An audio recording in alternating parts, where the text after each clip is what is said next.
This is the third video of 3 videos that we've recorded. And in the first video, we talked about the importance of setting financial goals.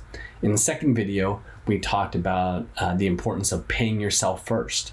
And as I mentioned in both of those videos, at Cordant, we really think of money as a means to an end, right? The goal of savings and investing is not just to make more money. The goal is to accumulate wealth so that you can achieve objectives and goals, achieve the things that you want to do with your wealth.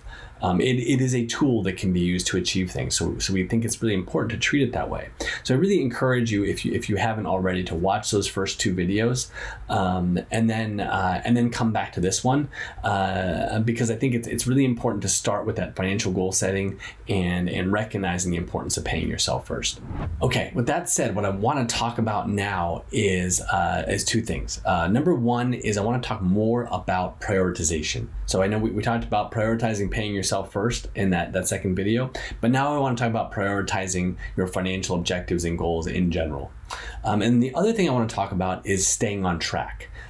Because I think, often we take some time to get our financial lives in order, and we take some time to think about what it is we want to do with our finances, but it becomes difficult once you do that, to keep it going, to keep it as an ongoing process. So we're going to talk about that a little bit. All right, so let's talk about prioritization. Prioritizing one's financial objectives or one's financial goals is something that often gets overlooked, but it's really important. And I think the best example is when you look at someone who has thought about their financial priorities in advance for someone who hasn't.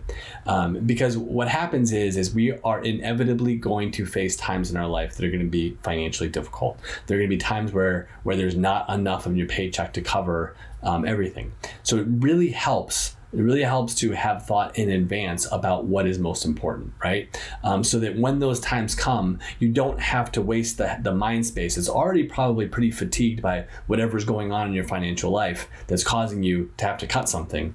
You don't want to have to use that mind space to think, okay, what is it that I cut? So to the extent that you can prioritize in advance, it's really helpful. And it's really a simple process. It's as simple as writing down the things that you're trying to achieve with your wealth. Maybe it's pay down your student loan debt, establish an emergency fund, save for you begin saving for retirement, right? Or save up to a certain point for retirement. Begin saving for a house, travel. Maybe you want to begin saving for another degree, future education, or maybe education for a child if you're at that stage in your life. Whatever it is, making sure that those things are on a list, but then taking the next step to prioritize them, to putting them in the order that's most important to you. I think the house example, the idea of wanting to save for something large like a house, and they asked me, how they should prioritize it. Relative to other things in their life. And I implore them to create that list, right? To think about where does it fall in the pecking order, because it's really easy to say that saving for the house is more important than your cable bill or your Netflix bill, but it's a lot harder to do it when you get your paycheck and you're paying your bills to cut that one in order to take that money and put it towards saving for a house. But the best way to think about it is to think, okay, well, how much am I willing to cut back on this piece to make this happen sooner? Another example is retirement versus saving for that house, right? You can think about it if, let's say, you're deciding between deferring extra money to your 401k or putting money in a savings account for a future down payment. Just keeping in mind the decision you're actually making, right? What you're doing is you're saying, okay, I'm willing to work longer, right? I'm willing to not save for that future financial flexibility now in order to have this thing now. But keeping that list of priorities top of mind and making sure that the priorities are up to date is really important. It's something that I encourage you to do going forward. Okay, let's talk about staying on track.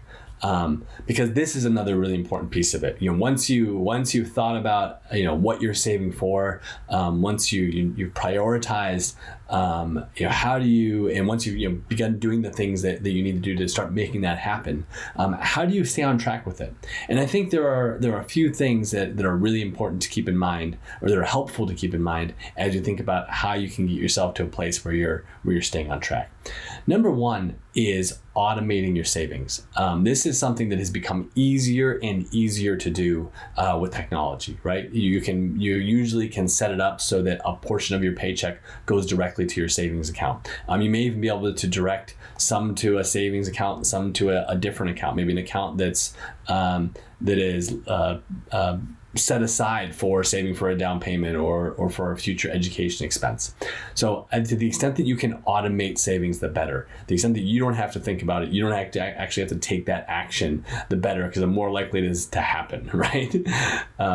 Next is review things on a regular basis. I'm not saying you need to review your accounts and review your investments on a daily basis. Actually, I don't think that's a good idea. I think you'll drive yourself crazy. But if you can set up a time for yourself annually or semi-annually in order to review where you are and how you're progressing towards the objectives and goals that you've written down and prioritized, the better off you're going to be. I do this as simple as putting in calendar reminders, right? Having dates on the calendar that say, I'm going to do it on this day. I'm going to sit down with my wife and we're going to talk through where we are with our finances, and then we're going to do it again in 6 months, and we're going to set the next date at that next meeting. So getting a system in place to review that on a regular basis is really important. The third thing is increase your savings rate. As you move along in your career, you're likely going to make money. You're going to make more money. So the extent that you can increase the amount you save as you do that, you're going to be better off. Again, this is something that technology has also made easier. Many 401k plans allow you to actually choose to have the plan, the percentage that you defer increase each year. You can make that automatic so that next year you don't even think about it. It just increases by 1% or a 0.5%. So taking advantage of the opportunities to increase the savings are really important, and to the extent that you can automate those increases, even better. The fourth thing I'd say is avoiding high fees. So it's going to really help you to stay on track if you're aware of the fees that you're paying, whether it's a 401k, a savings account, where you just a brokerage account, maybe a taxable brokerage account if you have a taxable brokerage account. Being aware of what you're paying just to have that account open and hold if it's invested, to hold the investments that are invested in it. Knowing what those fees are, and to the extent that you can avoid them, or know that whatever you're paying for them is valuable, is important. The fifth thing I would say is stick with it, right? Don't try to outguess markets or outthink yourself in whether you're doing the right strategy, right? Once you've established a strategy, stick to that strategy, stick to that plan, and in the long term, you're going to be better off, right?